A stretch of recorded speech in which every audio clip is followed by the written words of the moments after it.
Greetings and salutations, everyone. Today we are going to be taking a look at China's last two major dynasties, the Ming and the Qing. Now, I admit this is a broad generalization, but it should be enough to fill in all the little gaps that we need to about these two very big, very influential, impactful, and interesting dynasties in China's history.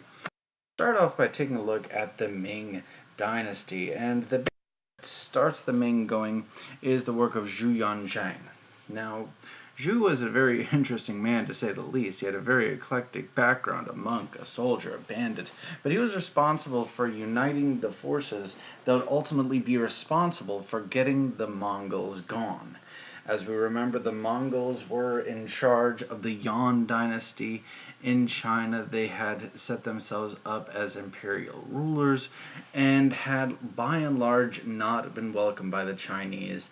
And as the Mongols had weakened in power, this was finally the point where the Chinese were able to kick them out. Zhu Yuanzhang led those forces, and they were armed with weapons that they did not possess when the Mongols first invaded. Most infamously, the firearms. Now, these firearms were closer to small cannons than they were guns, but they were certainly responsible for ending the Mongol rule, ending the Yuan dynasty, and once it was done, Zhu Yuanzhang started his new dynasty, the Ming. And Ming in this concept means light or bright. It's the idea that this is a new age of light in China, and it was casting aside the darkness which had come earlier. And that creates a bit of a problem, because at some point the Ming, as they come into power, realize, okay, we've got to get rid of everything that the Mongols did, but some of the stuff the Mongols did was really pretty good. The idea of how the provinces were set up, the idea of professional categories, the calendar, and even the idea of Beijing being the capital of China are all things that the Ming are going to continue, but were ultimately started by the Yuan.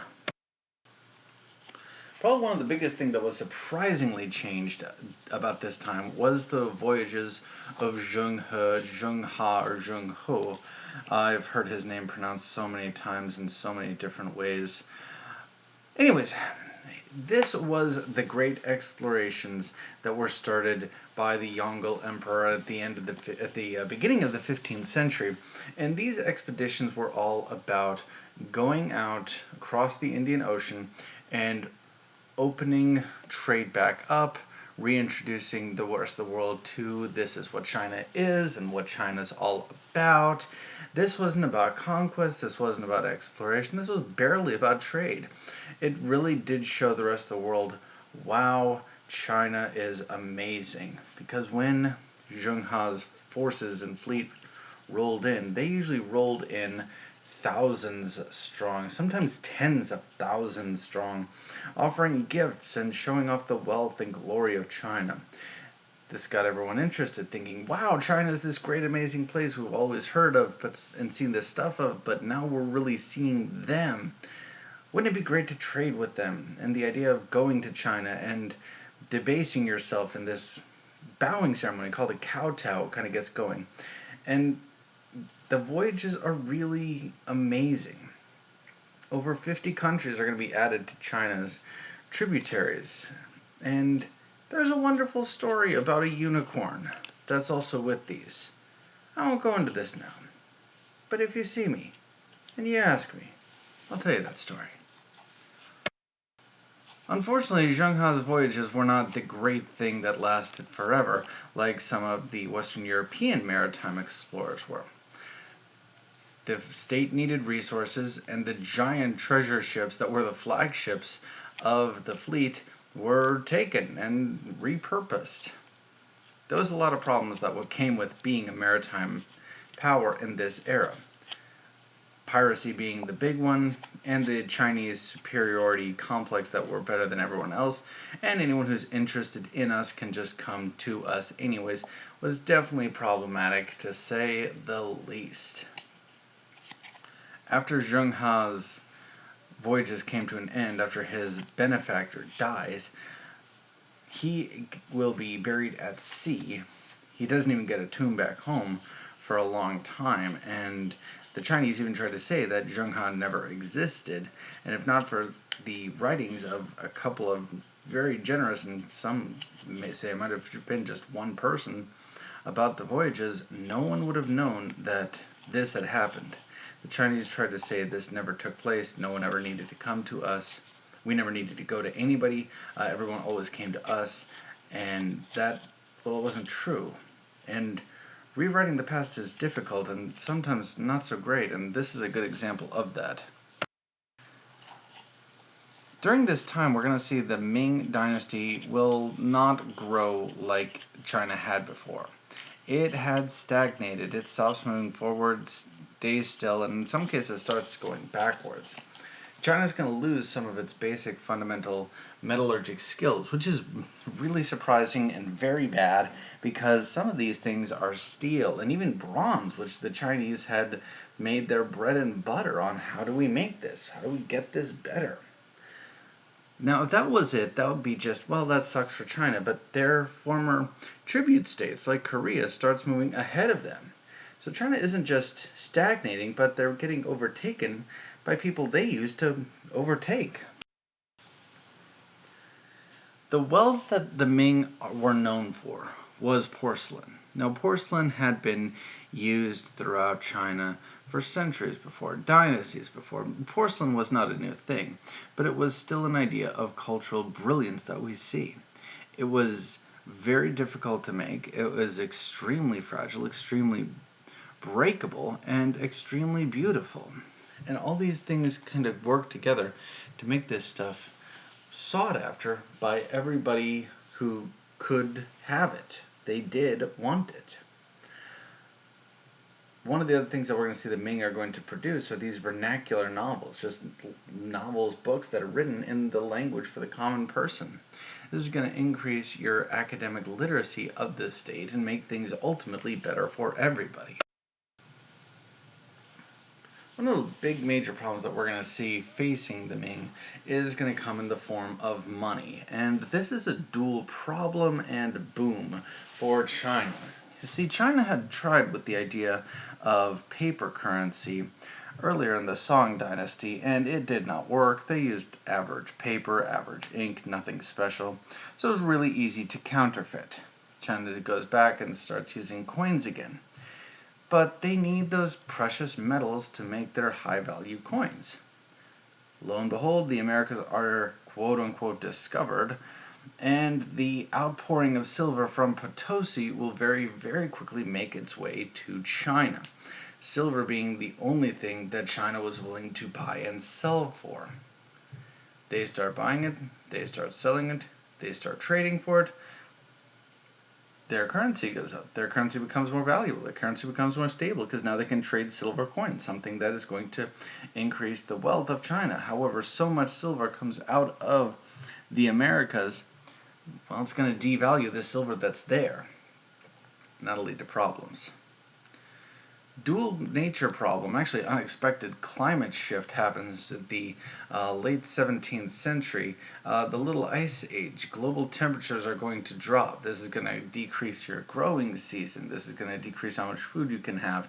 And we'll start to see some instances of famine take place. None of this is good. And the fact that both of them happen within about 100 years really affected China in characteristics that they could not directly manage and could not directly take care of, which will ultimately give rise to the Ching Dynasty. The Ming had been suffering a lot of threats from around their borders. They had been losing money. They had been set behind by both Korea and Japan. The intangible problems of the little ice age and the silver drain definitely did not help strengthen China. And ultimately this is going to lead to a dynastic shift. And that dynastic shift comes from the north, comes from Manchuria, northern China. And when the Qing Dynasty is founded, it's founded by the Manchurians, and this is really kind of unprecedented because they were northern Chinesers. They were closer to Mongolians as far as the average Chinese person was concerned.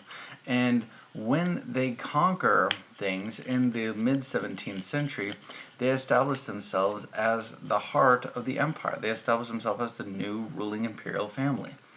And for some Chinese, they were devastated by this. They felt that, oh no, this is like the Mongols coming back in. And it really wasn't. I mean, there was some early nepotism, but, let's be honest, there's always little early nepotism in any imperial system. The Qing are going to utilize Confucianism. They're going to rely on basic concepts of Chinese internal growth, and China is going to grow pretty well during this time. It's worth pointing out that this is also China's last true dynasty. It can't be overstressed the influence China has always had on Europe. China, with special emphasis towards the Qing, are always going to produce the things that everybody in Europe wants. The luxury items, silks, teas, porcelain, the decorative items. And these things are things people are going to want. So everyone in Europe is interested in getting this stuff, especially because it is so foreign, so fragile, so expensive. This is the idea of what luxury should be.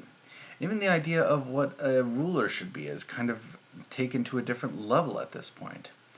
Our early classical age philosopher says that a king needs to be an enlightened despot, and the Qing rulers were, by all accounts, enlightened despots, philosopher kings. And it's not just the stuff that's going out of China. Christians and Western Europeans are also trying to influence the culture of China as well.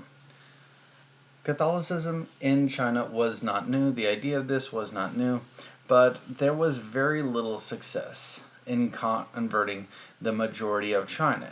Converting the elites, yeah, that wasn't too hard, but converting the average Chinese person, that was significantly more difficult. And we give a lot of credit to Matteo Ricci, who was responsible for doing this across the people so much that he would even gain access to the imperial court. And he did this by doing something which seems very, duh-ish. He learns the language, he learns the customs, he learns the people, and in a lot of later indications of this, Matteo Ricci is even portrayed as a Chinese man, like in this picture here, which will ultimately give rise to the Qing Dynasty.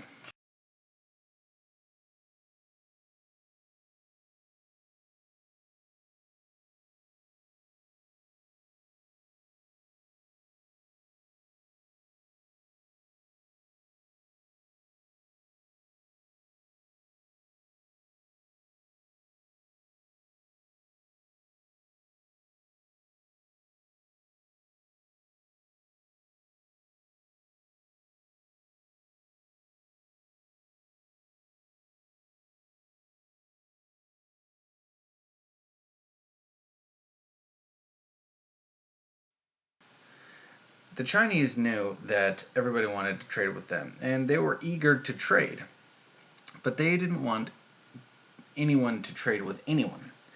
They established the Canton System, which is a trading system in which Europeans could come to only one port city to trade out of, Canton. Now, for the Chinese, this was great. They could regulate what went there, what stayed there, how much stuff sold for, and how much everything is taxed for. The Chinese love this system because, well, they can jack the price up here in Canton, while 10 miles inland, the prices are significantly different. Needless to say, the Europeans did not like this system as much.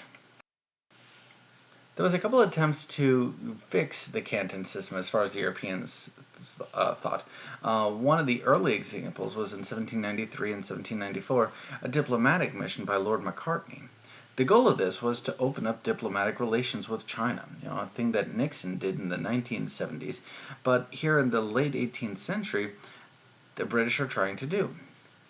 And in all accounts, this was a total failure. The Chinese did not want to trade with the British. They didn't want to trade with the Dutch, or the French, or the Russians. They didn't need to open their diplomatic borders. As far as the Chinese were concerned, everyone coming to them was the best thing possible for China. If they opened the doors, things were just going to get weaker and worse. finally speaking, the population of China is going to really start to be maxing out near the end of the 18th century.